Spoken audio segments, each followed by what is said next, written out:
Hello everyone. In this video, I'm going to tell you about several airplane disasters, and I think at least one of these stories will be something you've never heard before. The first story is Air Indiana Flight 216. This story took place in Evansville, Indiana, in the United States. In 1977, there was a university called the University of Evansville. The university had a basketball team known as the Evansville Purple Aces. These were the members of that team. Around that time, they had won roughly 5 championships. One of the players on the team was named David Furr. He was also a very talented player and had made many important contributions to the team. On December 13th of that year, the Evansville Purple Aces were scheduled to play against a team called the Middle Tennessee Blue Raiders. The Evansville team needed to fly to the opposing team's location, so all of the players gathered at this airport, Evansville Regional Airport. That day, in addition to the players, there were also coaches and several parents of the team members. The aircraft carrying them looked like this. It was a Douglas DC-3, and the flight that day was Air Indiana Flight 216. At 7:20 p.m., everyone began loading their luggage and boarding the aircraft. There were 29 people on board in total, including the 2 pilots. One person, however, did not board the flight. His name was David Furr. He had suffered an ankle injury, so he was unable to participate in the game. Shortly after the aircraft lifted off and gained a little altitude, the pilots began showing signs that they were losing control. The aircraft then started descending rapidly before crashing into the ground with tremendous force. This was all that remained after the aircraft struck the ground. All 29 people on board lost their lives, including every member of the basketball team. And of course, there was one exception, David Furr. He did not die that day because he never boarded the aircraft. After investigating the crash, authorities discovered what had likely caused it. On the tail and control surfaces of an aircraft, there are devices that look like this. They are called gust locks. These locks are secured when the aircraft is not in use, and they must be removed before takeoff. The pilots that day may have forgotten to remove the gust locks, making the aircraft much more difficult to control during takeoff. At the same time, everyone on board was carrying a large amount of luggage. If that luggage shifted heavily toward one side, it would have made the aircraft even harder to control. Investigators later stated that if only one of these factors had occurred, the pilots likely would have been able to maintain control.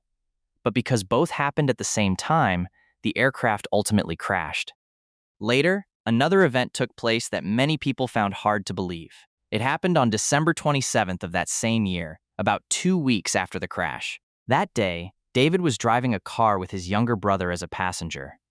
The two had just returned from playing basketball. While driving, David accidentally lost traction and began losing control of the vehicle, causing it to crash directly into a truck. The impact was extremely severe. David and his younger brother were both thrown from the vehicle and died at the scene. Because of David Furr's death, every member of the basketball team eventually lost their lives. Years later, the University of Evansville built a memorial. It contains tributes and the names of the basketball team members, including David Furr. The second disaster was Eastern Airlines Flight 375. In 1960, at Boston Logan International Airport, there was an aircraft that looked like this. It was a Lockheed L-188 Electra, a standard passenger airliner. On that day, the aircraft was carrying around 72 people. On October 4th of that year, the aircraft was flying over Boston Harbor.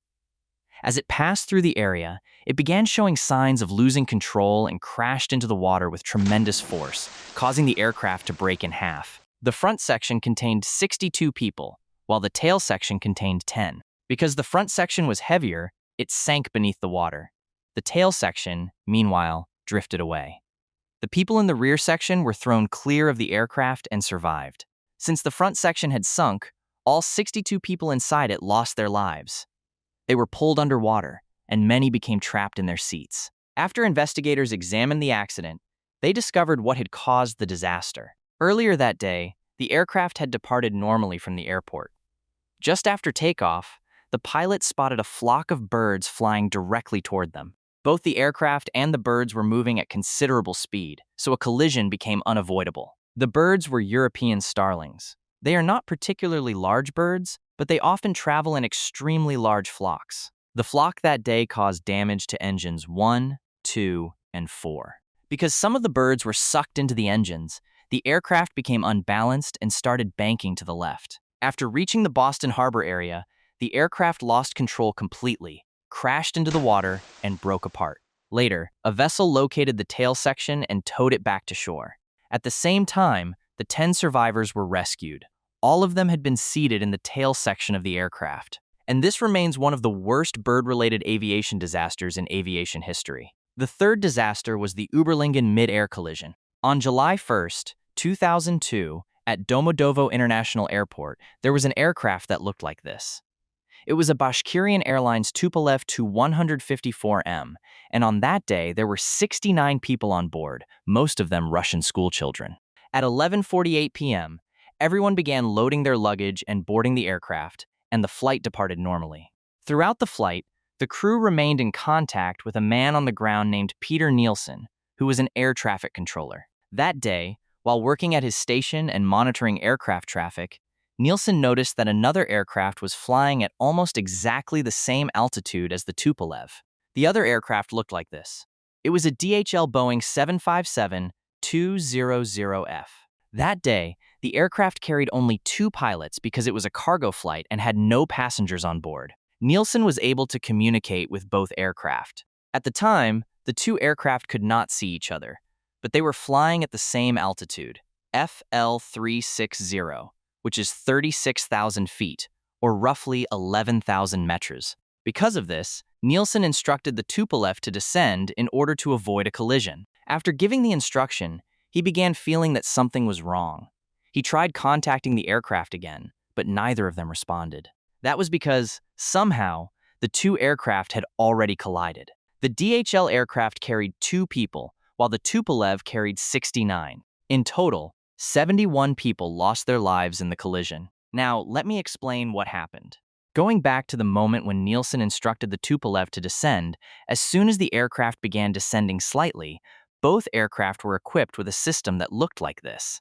It was called TCCAS, the Traffic Collision Avoidance System. This system is designed to detect potential collisions and can instruct pilots to either climb or descend. At that moment, the 2 aircraft still could not see each other, but the TCCAS systems on both aircraft detected that a collision was imminent. The TCCAS on the DHL aircraft instructed it to descend. Meanwhile, the TCCAS on the Tupolev instructed it to climb.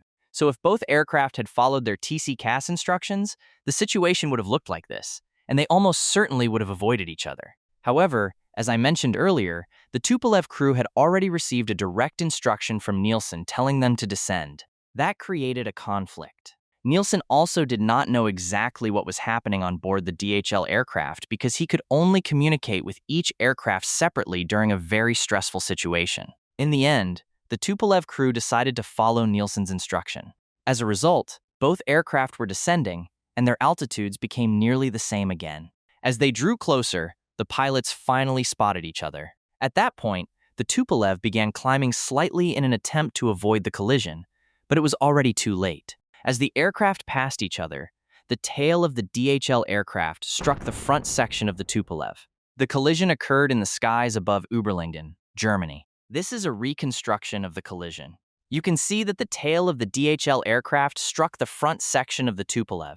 After the impact, both aircraft lost control and crashed in separate locations.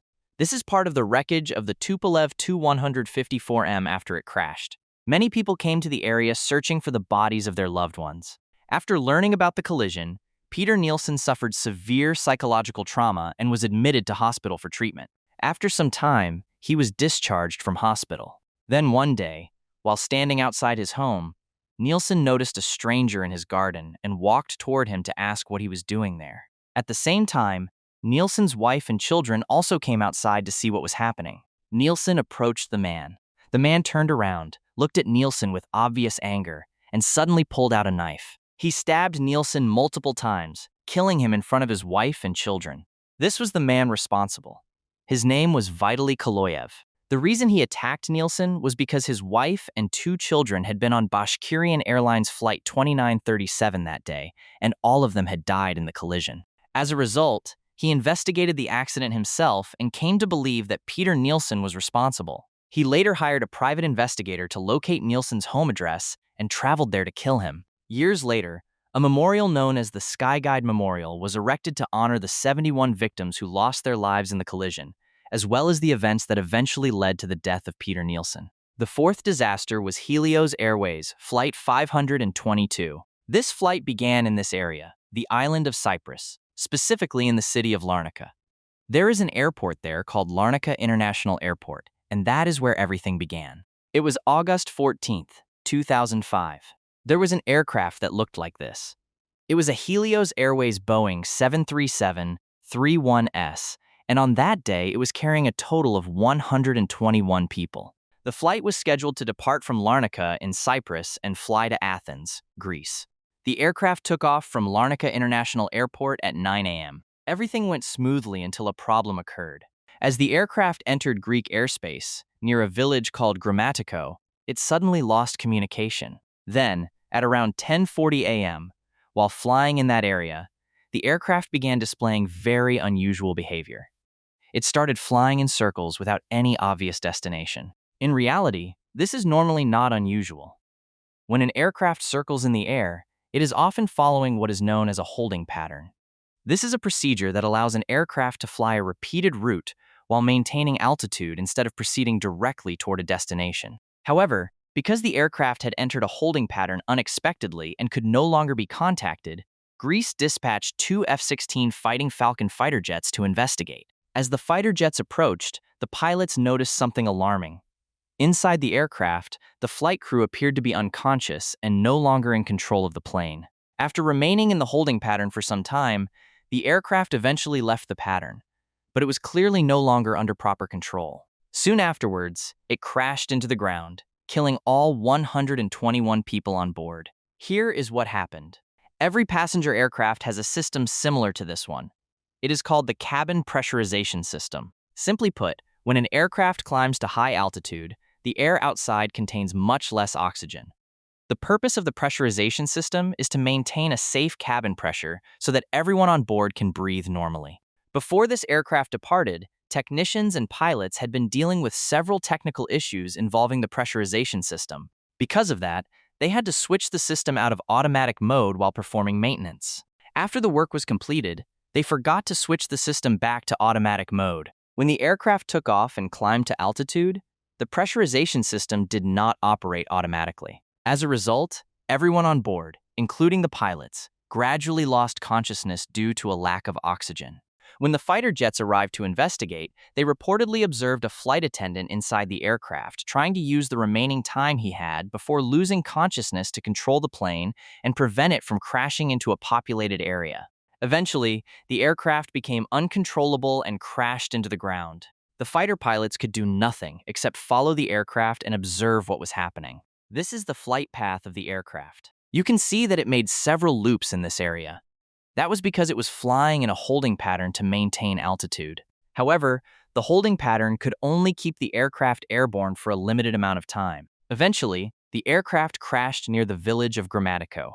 This is all that remained of the aircraft. Every passenger and crew member on board lost their lives. The fifth disaster was Iran Air Flight 655. Before talking about the flight itself, I want to tell you about an event that happened shortly beforehand. In 1988, in the Persian Gulf, a body of water located between Iran and the Arabian Peninsula, there was an American warship called USS Samuel B. Roberts. While the ship was sailing, the crew did not realize that naval mines had been placed beneath the water. That day, the ship struck one of the mines, causing a powerful explosion. The blast tore a large hole in the bottom of the vessel. Afterwards, the ship caught fire and took on water for several hours, leaving many people injured. At the time, the Iran-Iraq War was still ongoing, so large numbers of naval mines had been deployed throughout the region to target enemy vessels. The mine that struck the American ship was believed to have been laid by Iran. As a result, the United States responded by attacking an Iranian warship called Iris Sahand. Following this incident, the United States deployed additional warships to the area, including one called USS Vincennes. The ship's mission was to monitor Iranian aircraft, and its crew had the authority to engage any aircraft they believed posed a threat. Then, on July 3rd of that year, while the ship was operating in the region, its crew detected an Iranian aircraft. The American warship transmitted warning messages to the aircraft, but no response was received. After some time, the commanding officer made the decision to launch 2 missiles at the aircraft. The crew believed they were targeting an Iranian military aircraft, but that was only what they thought. Because after the aircraft was shot down, they realized it was actually this aircraft. It was not a military aircraft at all. It was an Airbus A300B2-203. On that day, it was carrying a total of 290 people. This was Iran Air Flight 655, a completely normal civilian passenger flight. The aircraft had departed from Bandar Abbas International Airport and was scheduled to fly to Dubai in the United Arab Emirates. To reach Dubai, the aircraft had to pass over part of the Persian Gulf. As it flew through the area, it was struck by the missiles and exploded. All 290 people on board lost their lives because a civilian airliner was mistaken for a military aircraft. In reality, mistakes like this have happened many times during wars. For example, there was another incident that occurred not long before this one. An American warship called USS Stark was attacked by Iraqi forces after they mistakenly believed it was an Iranian vessel. The attack killed 37 American sailors on board. Overall, incidents like these are an unfortunate reality of war. The sixth disaster was Air India Flight 182. To explain this event, I first need to talk about a religion called Sikhism. It is a major religion that originated in India. Between 1974 and 1984, some Sikhs in India experienced a series of events that would later have major consequences. One day, a violent conflict broke out between Sikhs and a group known as the Nirankaris. The Nirankaris were simply another spiritual movement. The conflict resulted in the deaths of 13 Sikhs. Many Sikhs appealed to the Indian government for justice, but in the end, no one was convicted. Following this event, some Sikhs began demanding greater autonomy. Sikhism was already a large religion, and some supporters wanted to establish a separate state of their own. However, these demands were rejected by the Indian government. As tensions continued to rise, another major event occurred. One day, Sikhs inside the Golden Temple came under attack. The Golden Temple is one of the holiest sites in Sikhism. At the time, Indian Prime Minister Indira Gandhi ordered the military operation against people inside the temple, resulting in the deaths of several hundred Sikhs. Meanwhile, in Vancouver, Canada, there was also a large Sikh community. One of the people living there was a man named Talwinder Singh Parmar. When he learned about the attacks against Sikhs in India, he became determined to seek revenge. Then, on June 23, 1985, there was a flight known as Air India Flight 182. The aircraft was a Boeing 747-237B carrying 329 people. Among the passengers were some Indians, but the majority were Canadian and British citizens. The flight's route was scheduled to go from Montreal to London, then to Delhi, and finally to Mumbai. However, while flying from Montreal to London, the aircraft suddenly exploded in mid-air. The explosion occurred over the Atlantic Ocean and killed all 329 people on board. After the disaster, investigators determined that the aircraft had been destroyed by a bomb. While reviewing passenger records, they discovered that someone had booked a ticket under the name M. Singh. What made this unusual was that the person purchased a ticket but never boarded the aircraft. There was another suspicious detail as well. Even though the passenger never boarded the flight, he still arranged for his luggage to be loaded into the cargo hold. At the time, luggage was supposed to be screened using X-ray equipment. However, during those days, the baggage screening system was experiencing technical problems. As a result, airport staff had to rely on an explosives detection device instead. If explosives were detected, the device would trigger an alarm. On that day, one piece of luggage caused the device to produce a warning signal, but the signal was only brief. Because of that, the luggage was still allowed onto the aircraft. Due to these failures, investigators believe a bomb was unknowingly loaded onto the flight. After a lengthy investigation, authorities identified several key suspects. This is what investigators believe happened. Going back to 1984, as I mentioned earlier, Talwinder Singh Parmar was determined to take revenge for the attacks against Sikhs. At that time, he approached another man. Parmar asked him to build a bomb. His name was Inderjeet Singh Rayat. Inderjeet Singh Rayat was also a Sikh, and at the time, he worked extensively on finding a way to construct an explosive device. Eventually, he succeeded. On the day of the flight, either one of these men or one of their associates allegedly used a false identity under the name Mr. Singh. That person then arranged for luggage containing the bomb to be loaded onto the aircraft, and it was that bomb that killed hundreds of people. Today, this remains one of the deadliest acts of aviation terrorism in history. The seventh disaster was Uruguayan Air Force Flight 571. In 1972, there was a 23-year-old university student named Nando Parado.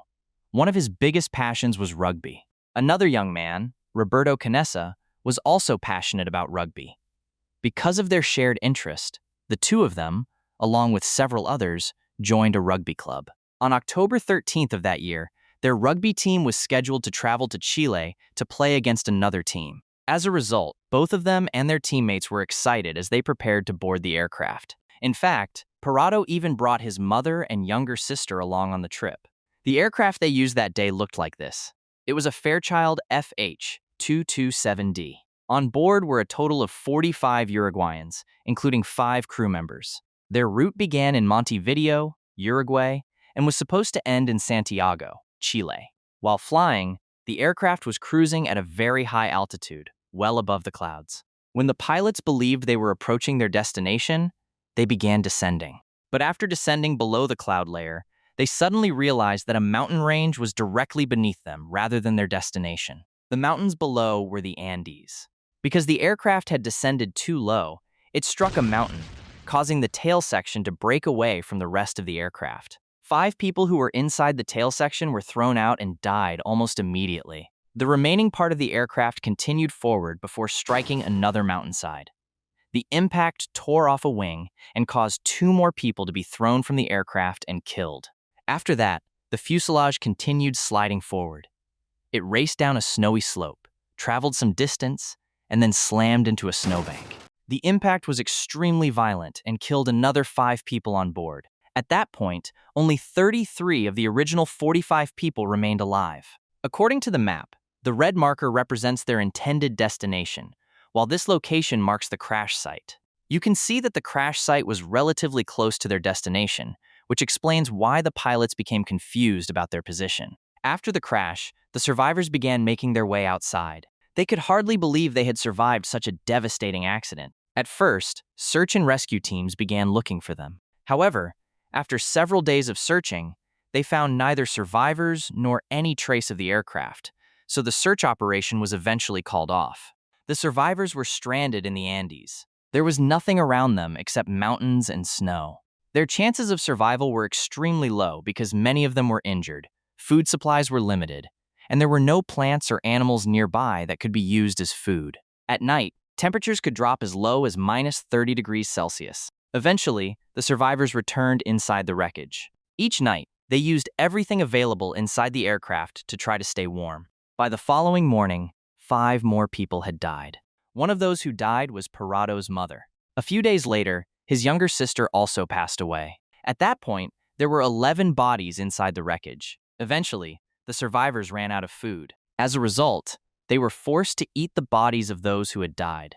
The group agreed that if anyone died, their body could be used to help the others survive. And Parado himself had to eat as well. However, he tried to cover the bodies of his mother and sister so that they would not be touched. Then, on October 29th, about 2 weeks after the crash, a massive avalanche struck during the night. The avalanche buried the aircraft beneath the snow. By the next morning, 8 more people had died because they were unable to breathe under the snow. By December 12th, nearly 2 months had passed since the crash. During that time, 3 more people died from exhaustion. But there was finally some good news. The weather in the Andes was beginning to warm up, and the snow was starting to melt. Nando Parado and Roberto Canessa were still alive, and they were among the strongest members of the group. Because of that, they set out with another survivor to search for help. However, halfway through the journey, the third man was forced to turn back because he would not have enough food to continue. The reason Parado and Canessa decided to search for help was because, on the day of the crash, one of the co-pilots had told the survivors that they had come down relatively close to Chile. They believed that if they traveled in the correct direction, they could eventually reach Chile on foot and find help. So Parado and Canessa began climbing mountains and crossing some of the most difficult terrain imaginable. Eventually, the 2 men reached Chile. The 2 men sitting here are Parado and Canessa, while the man standing above them is a Chilean local. At that point, rescue teams began searching for the remaining survivors. Finally, between December 21st and December 23rd, all of the remaining survivors, only 16 people by then, were rescued. They had endured 72 days of extraordinarily harsh survival conditions. Later, a memorial was built at the crash site to honor the victims and commemorate the event. There are also a few particularly eerie details connected to this story. The aircraft departed and crashed on October 13th, 1972, which happened to be a Friday the 13th. In Western culture, Friday the 13th is often considered an unlucky day. And there is one more thing. It is this photograph. The photo shows some of the survivors around December of that year. There is a section of the image that I have covered with a red mark. That is because, in the original photograph, part of a human skeleton can be seen lying on the snow. It is believed to have belonged to one of the bodies that the survivors used as a source of food in order to stay alive. All right, those were the stories behind these aviation disasters. I hope you enjoyed this video. And if you'd like me to cover more airplane disasters in another video, be sure to leave a comment down below. But for now, goodbye, and I'll see you in the next video.